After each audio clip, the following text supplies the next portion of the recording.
in the first reason, where maybe you were coerced with admonishment and punitive measures too much.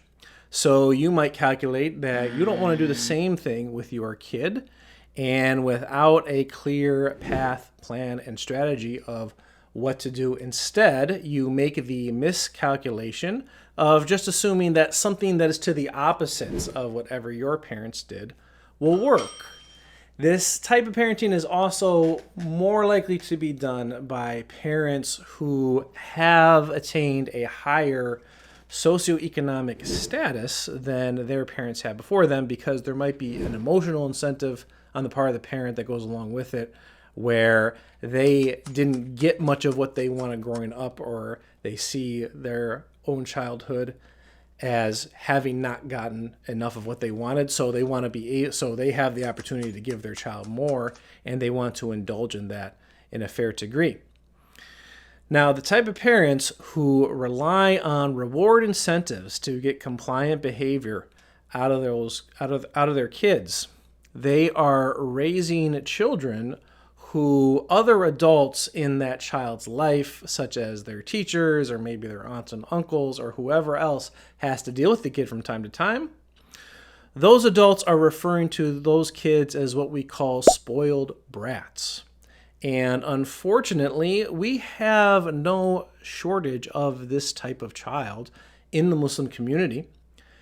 And Muslims, with the motivations that go along with raising a child this way, we actually have oftentimes an even extra incentive or thing that pushes us into that, where we do restrict our kids with things, and we have rules that we put onto them, and especially if we're raising them in the West, that can be a trying and exhausting thing. Take for examples like restricting the kids from practicing holidays that they're always seen celebrated everywhere, and the birthdays, and so that causes the kids to go this, and that, and that. And kids in the West, they will be conditioned to want a lot, and they can have like kind of just a spoiled nature about them just based on that. So Muslim parents who do, even if they do restrict their kids from those things, oftentimes they feel bad about the restrictions that they are putting on the kids. So they say to themselves, well, with whatever else that I can give them, I'm going to give them something, because I don't want them to hate me because I'm always saying no to them about so many other things. It's a really bad style of parenting. Number one, you're setting your kid up for addiction and health problems. Actually, I shouldn't say setting them up for them. You are literally conditioning your kid into addiction and health problems, especially if, sometimes from younger ages, early childhood, you get the kid to stop crying, you get the kid to be quiet, you get the kid to do the chores by giving them candy, giving them apple juice, giving them the screen, whatever.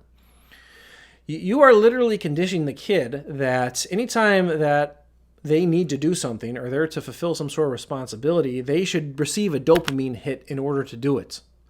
Or anytime that they get cranky, or anytime that they complain about something, or anytime they resist something, that is going to get them some sort of dopamine hit to make it go away. And they're physiologically, they're being conditioned to want dopamine hits all the time, which is an extremely dangerous way for a kid, especially nowadays, but at any time, to be raised. You're setting them up for screen addiction for sure. Boys, you're probably setting them up for video game addiction. Girls or boys, probably social media addiction. Those things can often be preludes to drug addiction, and that's only becoming more widely available for kids. So that's very negative. Also, too, you might be raising, if you raise a kid this way, kids raised this way, they often end up being rude. They end up being extremely self-centered. Kids are self-centered no matter what, but these kids will be, they won't move along the decreasing self-centeredness spectrum